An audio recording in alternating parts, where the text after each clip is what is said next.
Hello and welcome. My name's Leanne. I live in Australia and this is my crafty cupboard. Good morning. Today I'm revisiting the love prompt for Roxy's Journal of Stitchery. So initially for love, I decided to join my sides of the sewing box together with love hearts. The Victorian Sewing Box is a hexagon, and when you take the lid off, the sides will fold out to reveal the contents. And so it needs a functional piece here that can fold up like so when the sides are upright and the lid is on, and then it can fold back down. What I didn't like about this was two things. So it's quite bulky where I've had to, do the seams so that it would be neat and durable. And also it's very busy. I feel like this fabric's competing with these fabrics. And it's sort of like, these ones to star and not clash. So then I saw this doily sitting on my table and I got to thinking about the edging. And I thought that would be ideal. I should get vintage doilies that have a curve in them. Maybe not doilies, maybe like on table runners and things you might find this shape. Cut those up because they're lovely and thin and they fold beautifully. And it just would tie in really nicely to have this sort of vintage crochet edging. But then I couldn't find any. But I did find something, and then along with all my other treasures that I already have, I thought that can help me achieve what I want. So let me show it to you. So when I went to the op shops, I couldn't find vintage doilies that I needed, but I found this treasure. 110 Trallan crocheted edgings. I have no idea what this means, so if anyone knows what that means, I'd love to find out. This was printed by the Mrs. Bamford and Walker from St. Ives. So I've looked up this little booklet online and found that it was probably written in the 40s. So I thought, well, I want to know how to do this. Like, how do they edge the fabric like this and do the edgings? I mean, the edgings I get, the crocheting bit, but like, how do they do that? So I bought it to do. Oh, that's how the book was presented, like that. Anyway, I would like to do this one here. And at home I already had thrifted crochet cotton. They say in the book they're using 50. This one says it's 40. I thought, well, that's close enough to me. And all of these beautiful old hooks. They're my mum's or my nan's, or maybe both. I'm not sure. I can't say I remember Mum doing any of the tiny, tiny crochet when I was around, but I love these. I love that their little sharp points are covered. And so I looked online, and I'll link the website I used below, and found that for this size cotton, I should be using this size hook because that information wasn't in the book. Sadly, the information I really needed about how do you edge this was also not in the book. It just says something about doing a rolled hem, I think.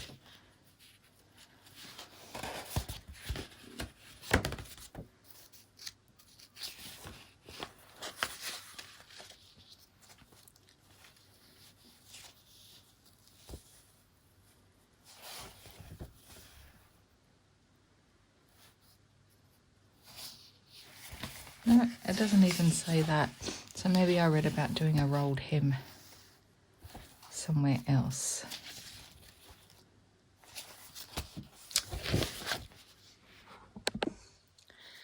So then into my test piece. So this is the heart I cut out, and that's their pattern there.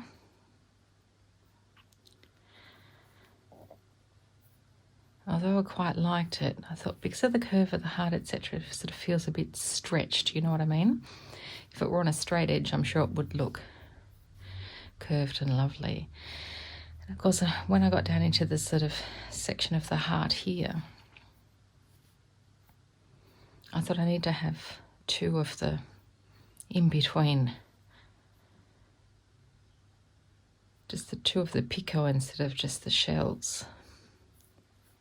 And then on this shell I experimented doing, I think I did 6, 1, 2, 3, 4, 5, 6, yep, and I felt that was better. Here I experimented what would it be like if I put a bead in each picot on the end, but I decided I didn't like it, that this was my favourite. And the little picot that they had designed was too big as well, so I changed it to be like this. So it's just a little bump in between. So this is my experiment with a rolled hem, and it worked well, everything's covered, etc. It's just a little bulky.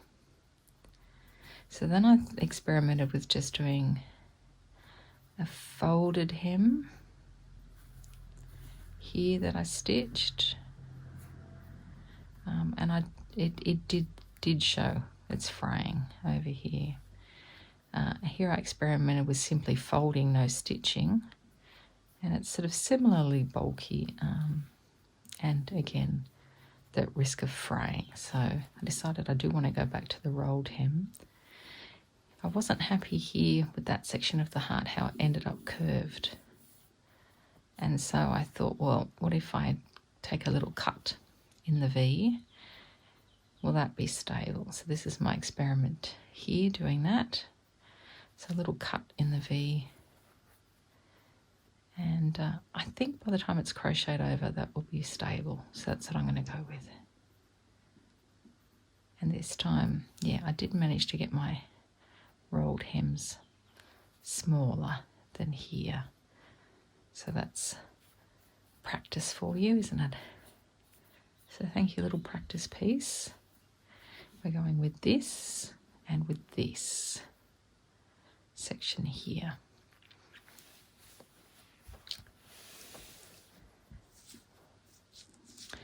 So because I want it quite symmetrical, I couldn't just leave it to chance where everything falls. And so I measured out the space here.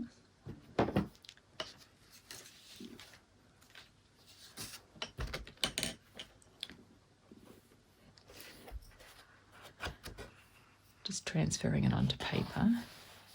And this is the space in between the markings. So we're doing double crochet all the way around to give us something to crochet into. So that space there, I transferred onto my template. This will be a shell, picot shell.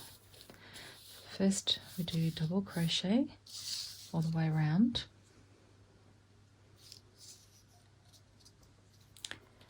And then we do 6 chain DC into the 5th double crochet, and that's what gives us these loops to work the shells on in the next round. So in the next round, I'm just doing double crochet on the edges, but to make this shell, the shell sections,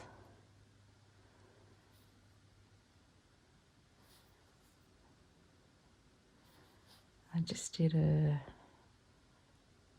treble and then 4 chain slip stitch into top of treble, and I did that times by 6. And then the picots I do 2 double crochet, and I did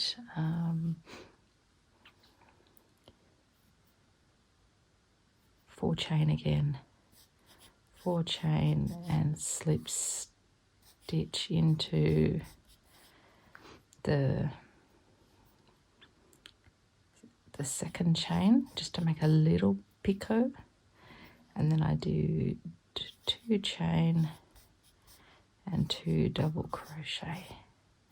By the way, these terms are Australian UK crochet terms, so if you're in the US,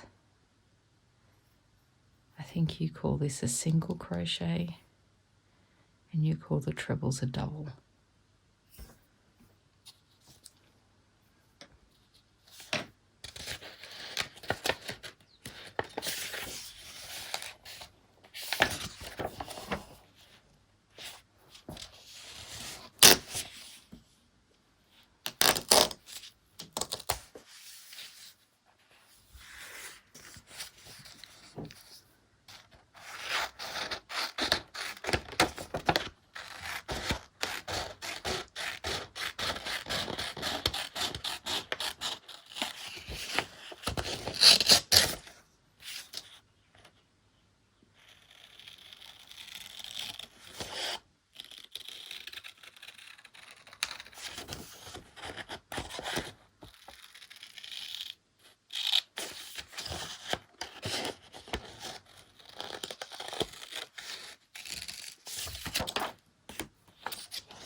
This is a Japanese linen that I bought one time in Japan. I bought it in this colour and a green and a soft lilac. Pretty much the colours of this project. And at the time I wasn't sure what I was going to make with it. So compared to the linens I've been working with, this is very dense weave. And so I thought it would work very well. I felt concerned with the linens that I had been stitching on, that they would fray very much.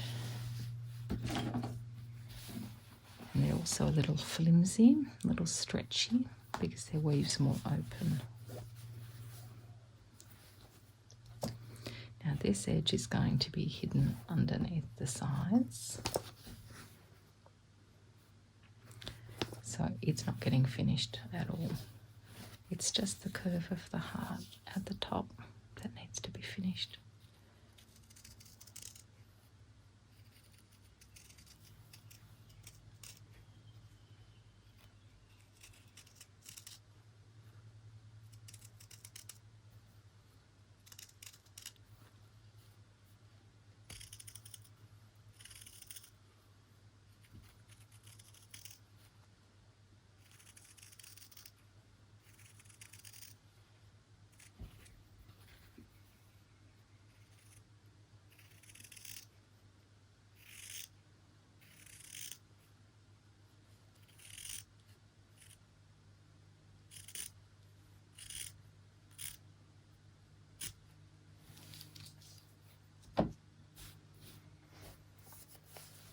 I can see that pen's fading already. It's a self-fade one. I probably want these markings to stay a bit longer, so I'm going to test out this pen, which is water soluble.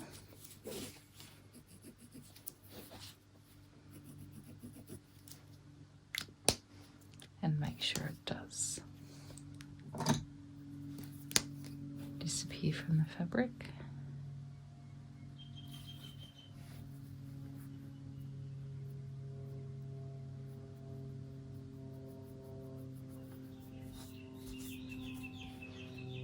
It does.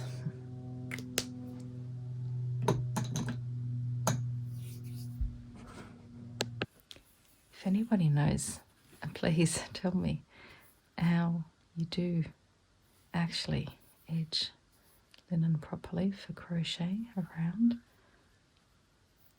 Please let me know down in the comments. That would be wonderful. So what I'm doing is just literally rolling the fabric until the raw edges are encased underneath. So I'm just rolling a finger's worth as I go and just whip stitching over.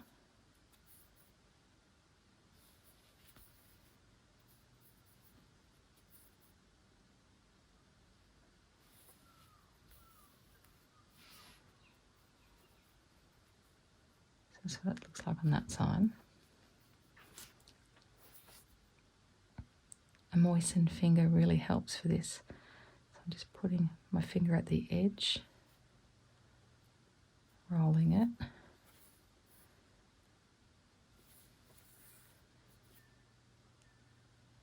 might want to have a little wet sponge beside your work table, you know, like they do at the post office.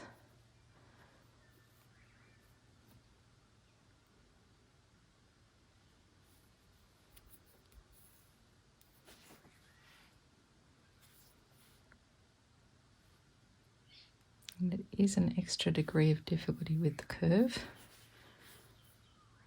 to try and keep it curvy and not a point.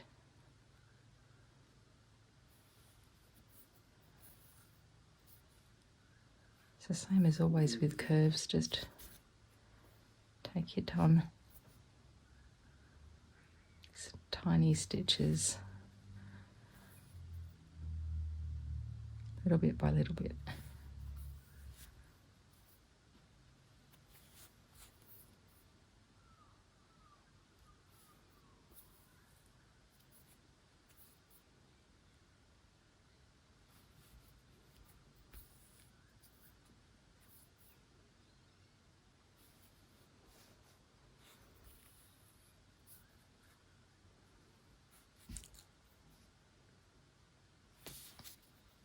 So you can see that's about how much ends up in the roll.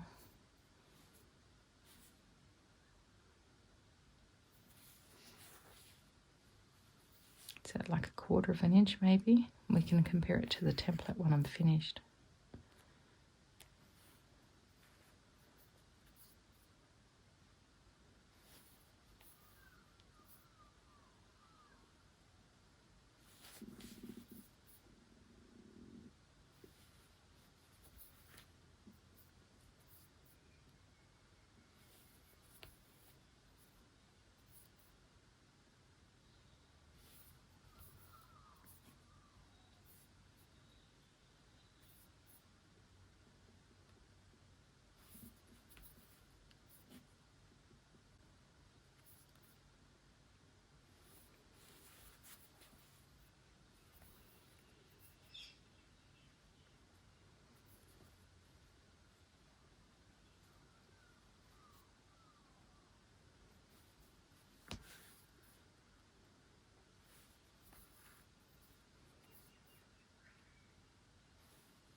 I really struggled to find any information online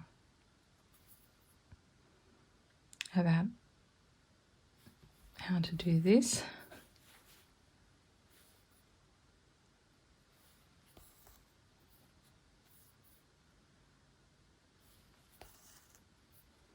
How to edge linen for crochet.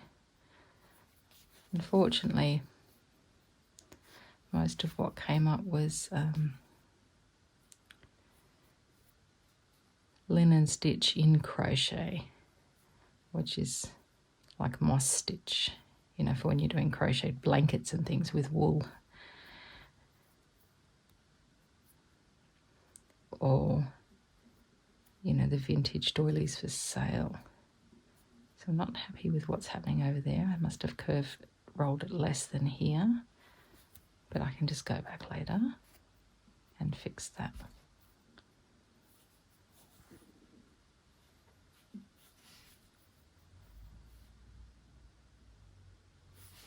There's no rush here.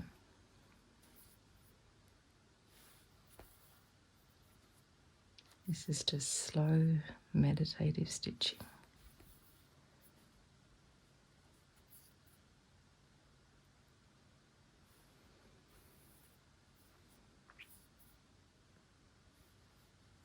If you like to use stitching as a form of meditation, it's good to match your breath with the stitch.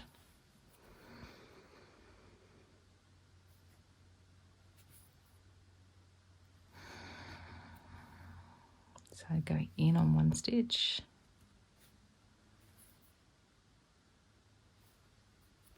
and out on the next stitch.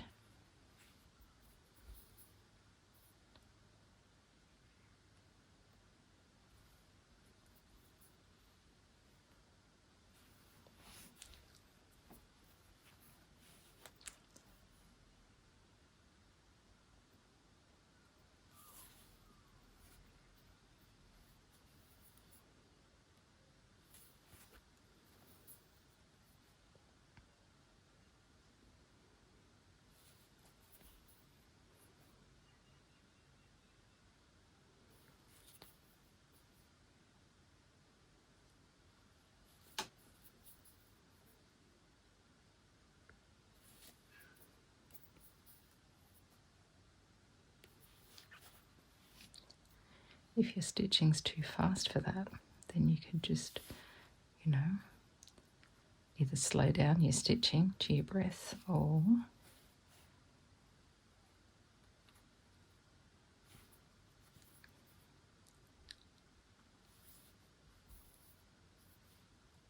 in 1, 2, 3, and then out 1, 2, 3 as you're stitching.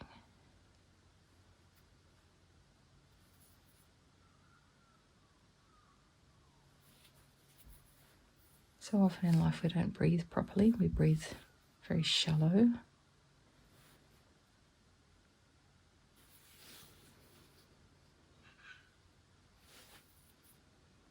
Sort of like we're tense and holding our breath.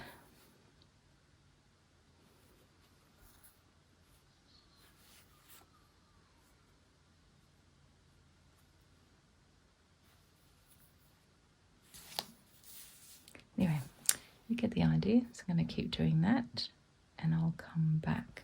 This section here, where it's buckled, I'm simply going to roll that under a little more and stitch over it again. Okay, so if I line it up, you can see where it starts and ends, it is about 1/4 of an inch, isn't it? But then in the curved sections it gets down a bit narrower. Well, it's sort of harder where the curve comes to the point. Just I really wanted to make sure this was anchored properly.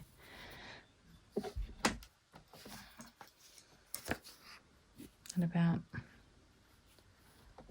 that much is covered under, I think.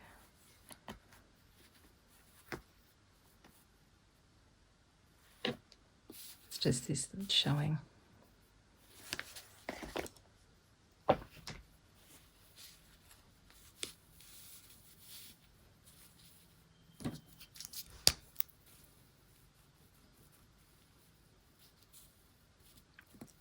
Now these are sort of the lengths that I want the shells and picots to be.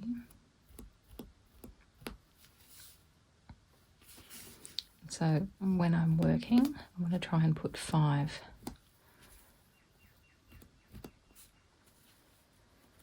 double crochets in that space, because when we do our 6th chain in the 2nd row, we're going to anchor down in the 5th chain. So make them long.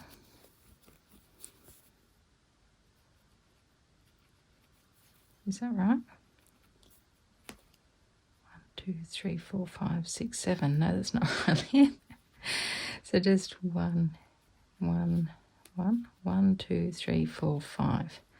That's what we want. Make a little mark there, halfway, halfway, halfway, halfway, halfway, halfway, halfway, halfway, halfway. Now remember, I got these distances of my original work that I did without measuring. It's just where it naturally fell. So in theory, this should work, right? Double crochet. So I'm going to start down here. Oh, yeah, so by the way, this is a 4. In metric, it's 1 millimeter. And as I mentioned, I got that information from a website. I think it was probably the Crochet Guild of Australia, but I'll find it again and link it down below.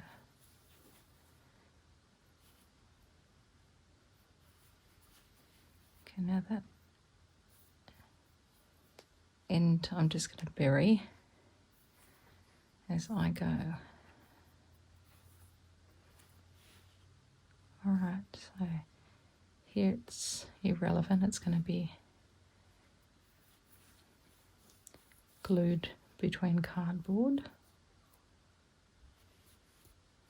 It's nice to have a stress-free start to something, isn't it? Doesn't matter what happens here.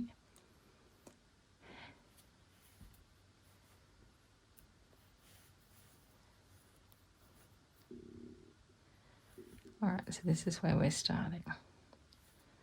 So I want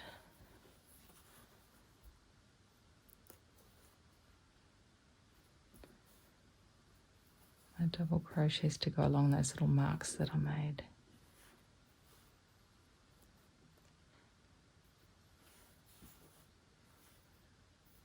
My tummy thinks it's a lion in the zoo this morning. I'm sorry if you can hear it.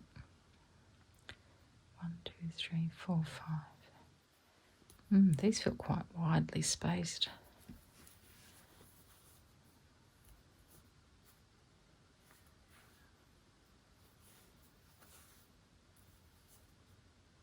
So just go in, pull the thread through, yarn over, both off the hook.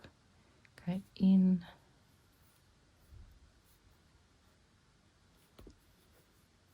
pull the yarn through,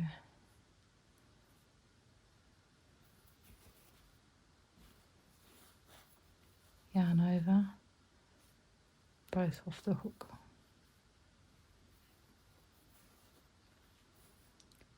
Let's see, so that's 1, 2, 3, 4, 5.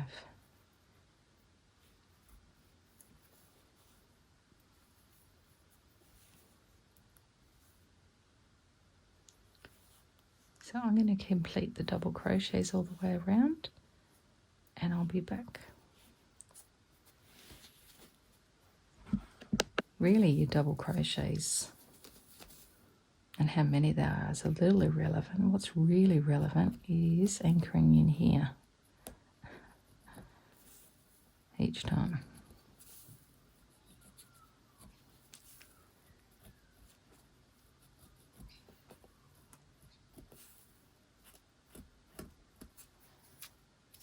Okay, so until I get to those points, I'm not going to start the 6th chain. I'm just going to double crochet into the double crochets to start off with. Because remember, these are the parts that are buried.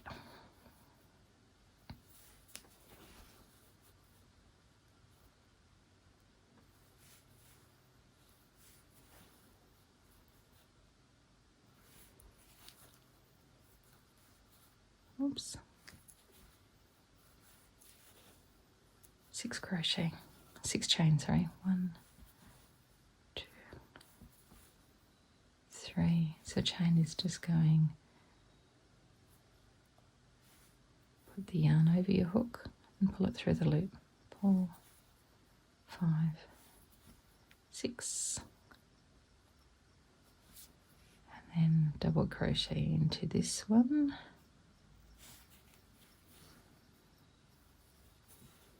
And it should sit quite flat. 1, 2, 3, 4, 5, 6. Well, you can see it's not going to reach. Tension was probably a bit tight. Double crochet, 6, 1, 2, 3, 4, 5, 6. Do this one.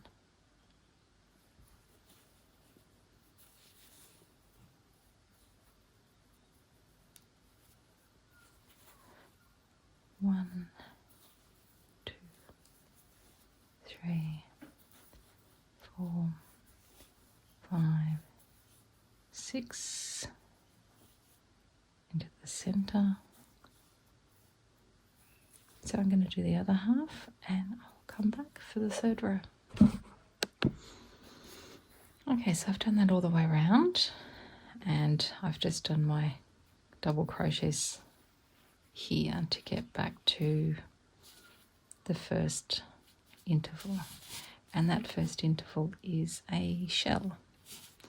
So for my shells I worked out to do a treble,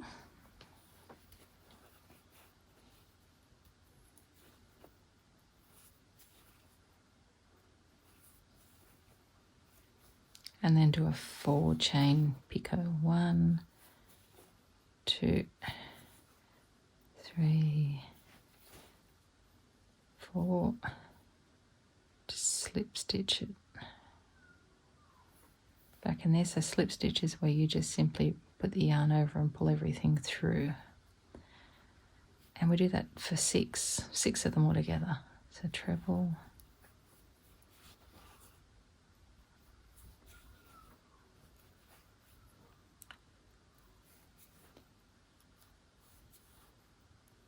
four chain,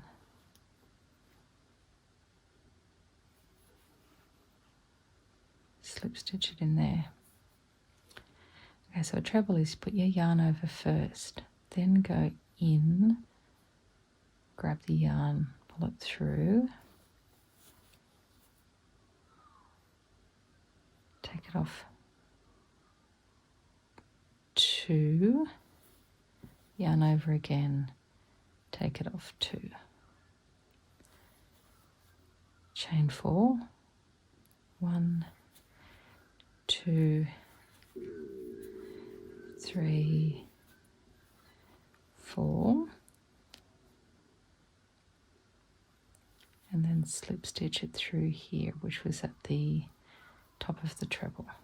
So it's making these sort of little bobbly bits. So I've done 3 already, 3 to go.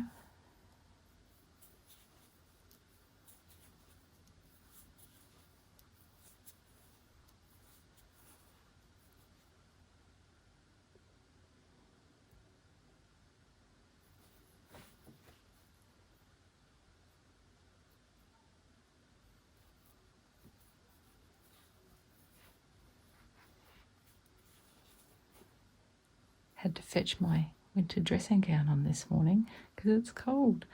Last weekend it was boiling hot, and this weekend I'm cold.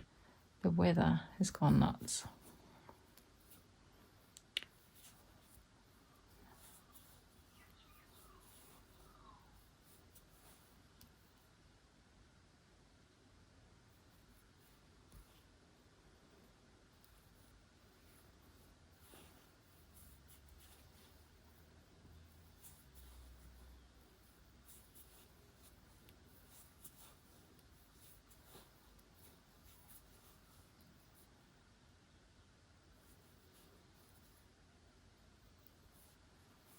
How many have I done now? 1, 2, 3, 4, 5, 6. Have I? If you ever want to put your work down when you're crocheting, pull whatever's on your hook big. That way it won't accidentally come undone. 1, 2, 3, 4, 5, 6. Okay.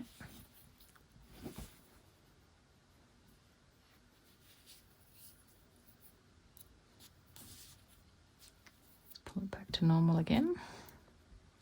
So then the next one is just a little picot. So for that, 2 double crochet in the chain loop. So that's the chain loop. So I just actually go in the chain loop, get your yarn over, pull it through to one more time, in, 2. Okay, then 4 chain, 1, 2, 3, 4, slip stitch it into the second chain, down here,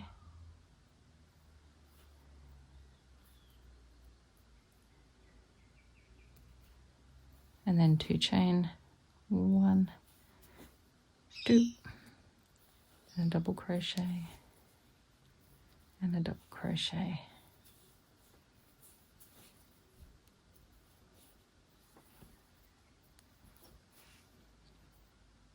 I spread that along. It just gives that tiny little shell, tiny little picot there. Okay, so I'm going to repeat that as per my template all the way around. So shell, picot, picot, shell, picot, shell. I'll be back. The finished product. I love it. I think it does a better job than that, which is quite lovely.